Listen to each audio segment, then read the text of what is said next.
He was a teacher to many and a friend to all.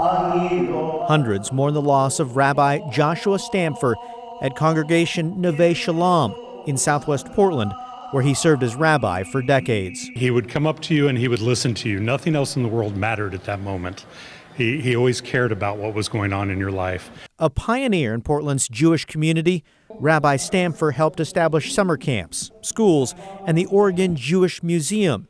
He taught at Portland State University. He had vision, and often when you have dreams or vision, it's hard to figure out the steps to make it happen. He was a guy who had the dream and then made it happen and supported it. Rabbi Stampfer's work touched the broader community, especially around issues of peace and human rights. Having a war is a terrible thing. KGW Archive showed Rabbi Stampfer weighing in on global politics and the Middle East. It is very important for us to... In 1991, we spoke with him during the Persian Gulf War, after the Israeli military declared a civil defense emergency.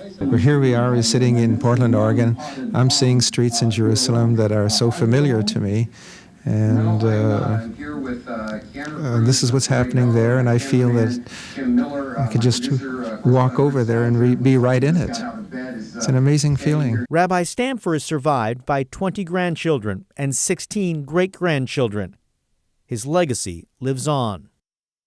Rabbi Stampfer died 2 days before his birthday. He would have been 98 years old.